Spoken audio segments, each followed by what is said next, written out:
Hey everyone, it's Stacey and I'm super excited this week because this is the first video in a series of my mystery block of the month. What we're going to do is on the last Friday of every month, I'm going to release a new block and we'll make them together, and then over the 12 months, we'll make the 12 different blocks which will make up a beautiful sample quilt. I'm so excited. I think it's going to be so much fun, and it's a really neat way of just slowly chipping away at making quite a detailed quilt.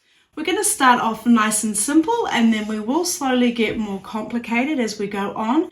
But don't worry, I'll take you through all the steps, step by step, and all the blocks are going to look beautiful together. Now, if you're new to my channel, there are two things that are compulsory. I do ask that you please press your fabric before we get started. And then you will find that I ask you to press a lot during the process. Pretty much after every seam we sew, we press it. And trust me, it is critical and it really makes the world of difference with your quilting. So stick with me and I think you'll be really happy with the results. So let me show you the first block that we're going to do. This block is often referred to as the Dreamweaver block or the basket weave block, but I think it's really fun. It's actually quite simple. It's just a little bit tricky working out exactly how to lay those pieces, but I think I've come up with a really nice, easy way to make sure that you're going to do it, and it's going to be really easy and foolproof. So let's get started.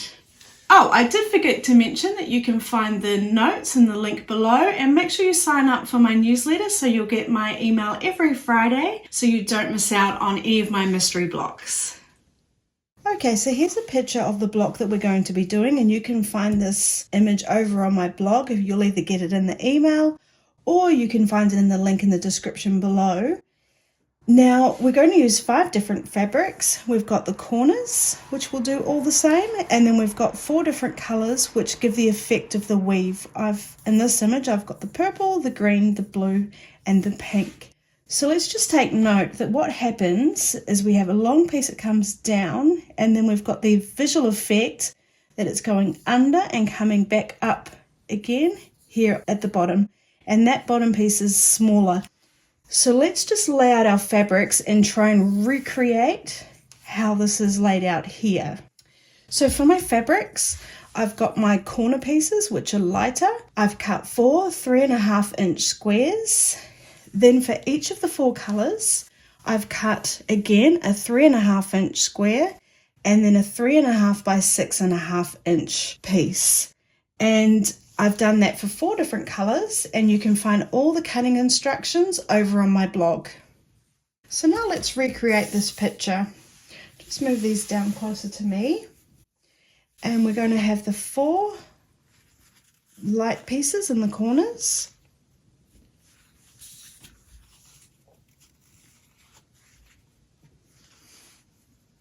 And I just happen to have one that's purple.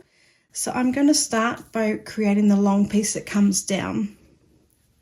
Then I'm going to imagine there's a piece here that it's weaving under, and I'm going to take my second smaller purple piece and pop that there.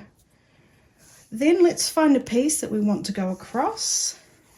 So we've got my longer piece that's going across like in the picture, and then I'm going to find the matching piece and pop it here, imagining that it's coming across. It's going under because it's the weave, and then the shorter piece is here. I'll take another longer piece and pop that there. And again, that's coming under and up and going there. And then the last piece is pretty simple. So can you see how we've recreated the image here? And you can just double check that that's working by just taking your long piece and just checking that it goes along. There's another little piece here, and then it matches up at the end. So we're going across, across, down, and across. And that's looking really good to me. So the first thing we're going to do is we're going to take all the 3.5-inch squares and sew them together first. So I'm going to fold those 2 on top and sew them together. And now my fabric's not directional or anything, so it doesn't matter which side I sew them on. Just if you do have to make sure it's being sewed in the right order, just pop a pin in so that you know which side to sew on. So I'll take this set this set and the last set. And now I'm just going to sew them along one edge. So now I'm just going to sew along one edge of the 4 groupings that I just did. I've got my 1/4 inch foot on, and I'm going to be stitching with a 1/4 inch seam allowance, and you can find a video on that above. There'll be a link. I've got my orifle thread, which is the thread that I like to use. I'm stitching at stitch length 2, and I'm not going to worry about going backwards and forwards. I did do a test run to make sure my sewing machine is stitching nicely.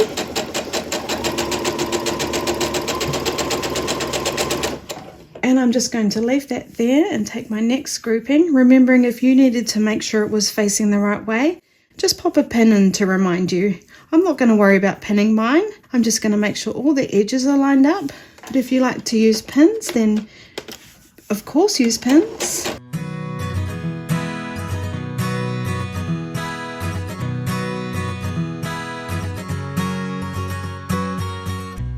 Okay, so now they're all attached, I'm just going to cut them, and then we're going to press the seams.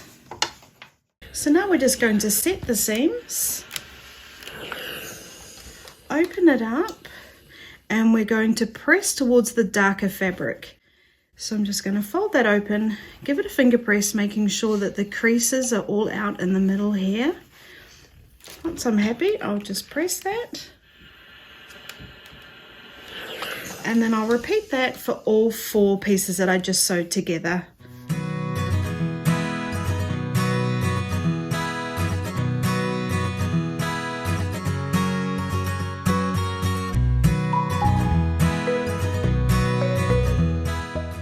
So now I've sewn all 4 pieces together, I'm just going to pop them back in and make the pattern again, and then we'll match up the next set. So the easiest thing to do is to remember what fabric is in the corner, and then to find the matching fabric and make the weave again. So I know that one goes there because my lighter fabric was in the corner, and then the purple is going to weave under and match up here. So if I take this one, I know the light's in the corner and that's matching up here. Light's in the corner, my green stars is matching up there, light in the corner, and my apricot's matching up there. So we're all matched up again. Now what we're going to do is fold the piece that we've just sewn together to the longer piece. So I'm going to fold that over and sew them together along this edge. And if you'd like to, you can just pop a pin in just to make sure we are sewing it along the right edge. And then I'm going to take this set and I'm going to sew it along here. So I'm going to fold that up and then just pop a pin in on the edge that I know I'm sewing along. I'm going to bring this one down, pop a pin on this edge,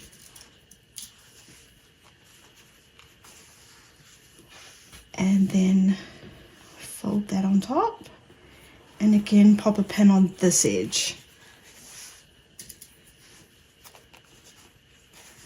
Now let's sew along those edges.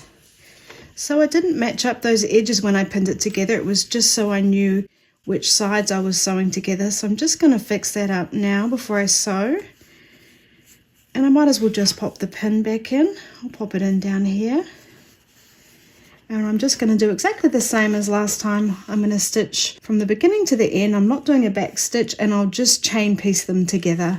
And one thing I will note is when I come up to this seam here, I'm just going to make sure it's sitting the right way. Because it's facing up, as I come up to it, the foot's going to want to push it down. But I'm just going to make sure when I come to it that it's sitting up and going to be sewn, so it's going to sit up nicely, so that all our seams are going to sit really nicely when we press them.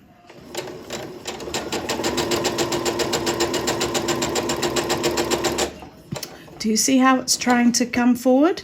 So I'm just going to lift my foot up, pop it down, and carry on.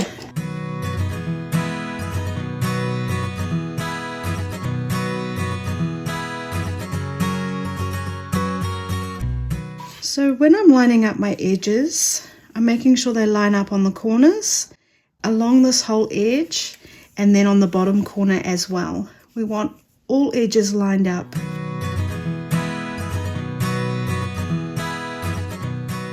keeping an eye on that seam.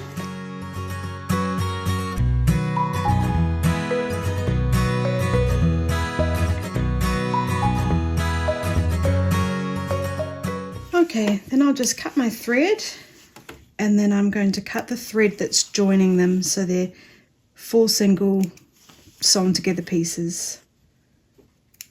Then let's press. So now we're just going to press all the 4 pieces we sewed together. I'm just going to set the seams again. And now I'm going to press the seams towards this solid piece.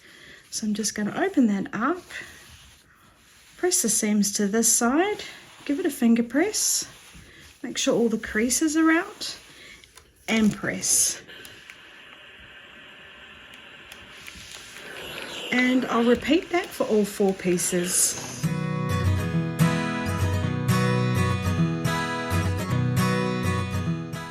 So now I've sewn my 4 pieces together, let's make it up again. So I've got my first piece here, and I've got my lighter piece in the corner. And then I know I've got my apricot there, so I'll find my apricot here. And then I take my lighter piece and pop that up in the corner again. And we can see that that's running through and being our weave.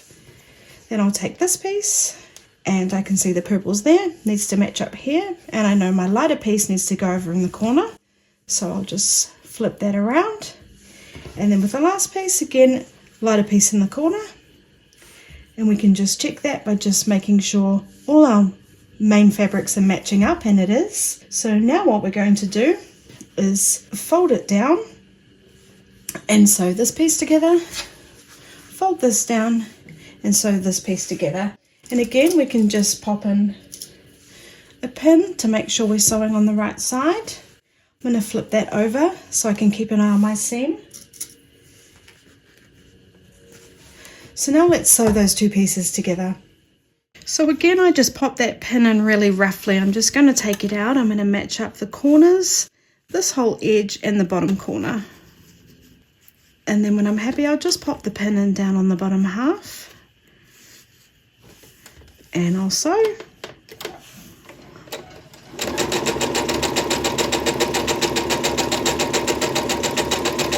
My seam's facing down this time, so I don't have to worry about checking it.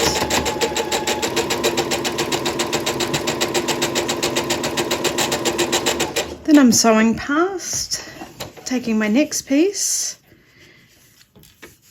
making sure I'm happy that it's all lined up.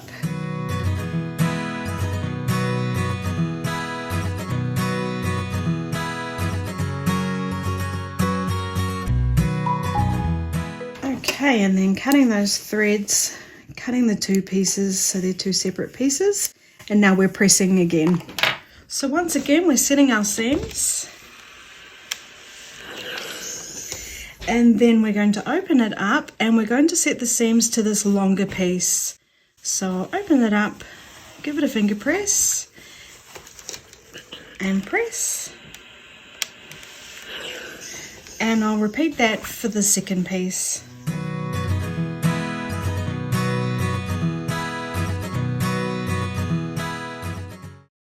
So one last time, let's make up our pattern, and I've got my lighter corners, and then I'll flip this one around, and that's perfect. Now what we're going to do is sew this last seam, and what we're going to do is nest these seams so that they're sitting really nicely, and the 2 seams that are coming across will meet perfectly. So I'm going to fold them together, taking the center piece and focusing on that. We've got 1 set of seams that is pressed towards my left, and on the second piece, those seams are pressed towards the right. So what we're going to do is match them up, and where it's folded over, it creates a bit of a ridge. So what we do is we push them together so they can't go any further, and that's what we call nesting the seam. So once they're nested, and I've got these edges along here also lined up, what I'm going to do is pop in a couple of pins.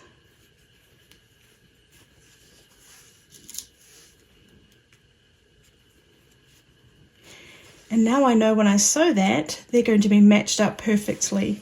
And if you'd like, you can pop in a few extra pins just to make sure it is all sitting nicely.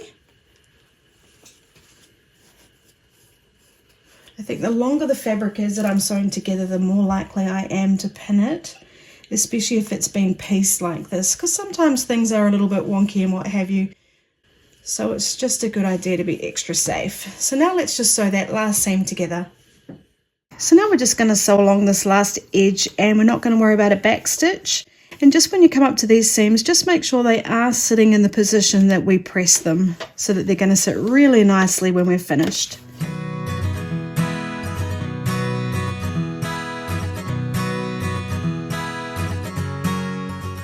And now, if you haven't guessed it, we're going to give it one last press.